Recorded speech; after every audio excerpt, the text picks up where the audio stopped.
quero que você entenda que o Senhor, Ele não quer apenas que você seja um cristão. O Senhor também não quer que você seja apenas um discípulo de volume, mas o Senhor espera que você seja um discípulo dele. Existe uma diferença tão grande entre tantas essas palavras na prática. Quando você presta atenção sobre esse texto, você vê comportamentos completamente diferentes de cristãos, de discípulos e discípulos de si mesmos, discípulos de Cristo. Jesus passou 3 anos, discípulos de Jesus, aqui na história que nós lemos na Bíblia, naquela que nós acreditamos como a palavra do próprio Deus. O Senhor transformou e criou discípulos em 3 anos. Eu fico pensando a respeito da minha caminhada. Há quantos anos eu escuto sobre Cristo? Há quantos anos eu escuto pregações? Há quantos anos eu tenho oportunidade de ouvir o Senhor e de ser discípula dele? Jesus passou 3 anos com aqueles discípulos.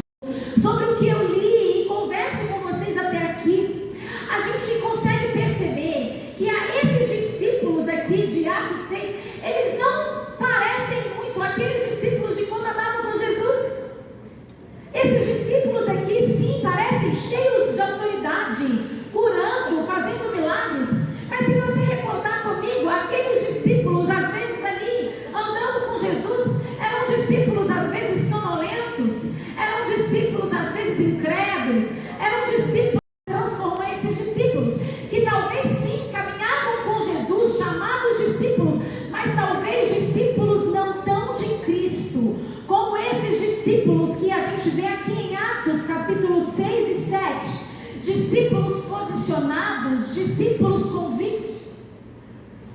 Eu tenho muito forte para mim que a diferença de um discípulo que nós conhecemos, aqueles treinados, sendo treinados ali antes da morte e ressurreição de Cristo, eles são marcados exatamente pelo fato da morte e ressurreição de Jesus. A palavra é muito clara em dizer que quando Jesus morre, Ele leva sobre si os nossos pecados, e quando Ele ressuscita junto, nós ressuscitamos junto com eles. E o Senhor nos dá vida, nos dá um novo olhar, nos dá uma nova expectativa, um novo coração. Preste atenção aqui, igreja, não distraia. Eu quero te dizer que a morte e a ressurreição de Cristo, para um discípulo, ela precisa ser um marco. Essa compreensão do que Cristo fez por nós, ela precisa gerar uma esperança no seu coração e uma certeza em cima daquele que ressuscitou. Quem está entendendo o que eu estou dizendo aqui? Amém. Aqueles discípulos que caminhavam com Jesus, eles viam, eles ouviam, mas nada se equiparou com o que aconteceu na terra e no reino espiritual, com a morte e a ressurreição de Cristo. Mas eles tinham uma convicção daquilo que Cristo havia feito por eles. Eles já realizavam milagres, através deles a igreja crescia. Eram discípulos maduros, não mais discípulos infantis, discípulos que à base de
coisas.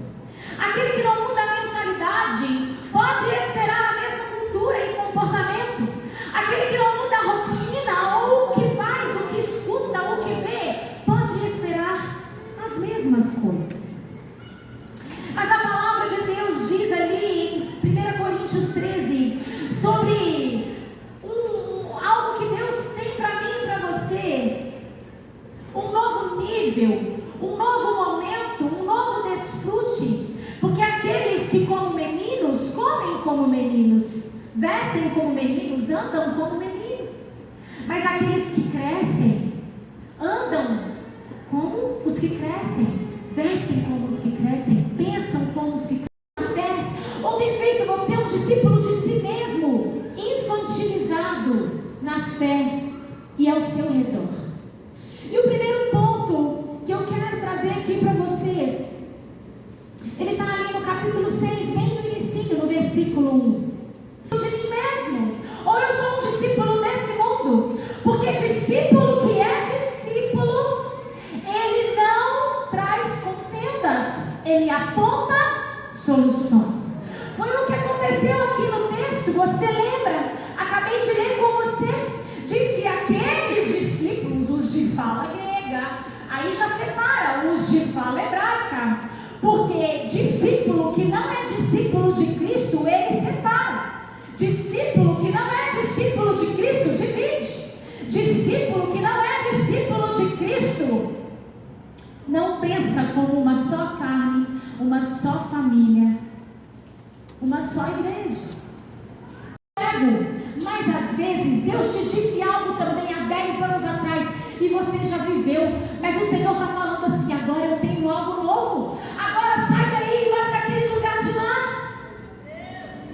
Não se distraia com o que foi bom demais, mas talvez Deus não tenha mais para você. Existe um tempo novo para a tua vida. Todo dia eu preciso buscar do Senhor o que Ele tem para mim, porque eu posso me distrair com o problema dos outros, mas eu posso me distrair também olhando só para dentro de mim. Um discípulo que é discípulo, ele olha para Jesus. Um discípulo que é discípulo pergunta para Jesus: Deus, o que o Senhor tem hoje? O que eu vou fazer hoje? Quais são os passos de hoje? Ah, Deus, era aqui ontem, mas se não for mais, está tudo bem, porque eu não vou me distrair. Eu estou focado, eu sei o que o Senhor tem para mim. E podem falar o que for, podem duvidar, podem brigar, podem ser pescador de peixe. Eu quero que você seja pescador de vidas. Você está gerando frutos errados, frutos que apodrecem, frutos terrenos.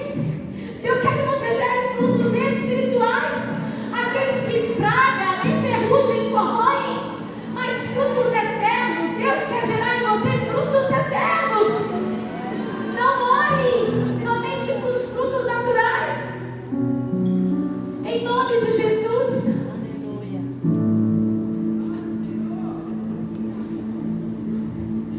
Eu não estou falando que não doa, eu não estou falando que não é difícil.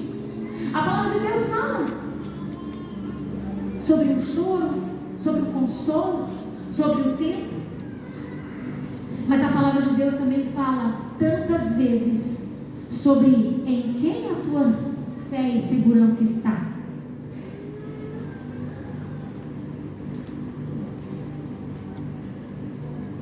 Discípulo que é discípulo, ponto 6.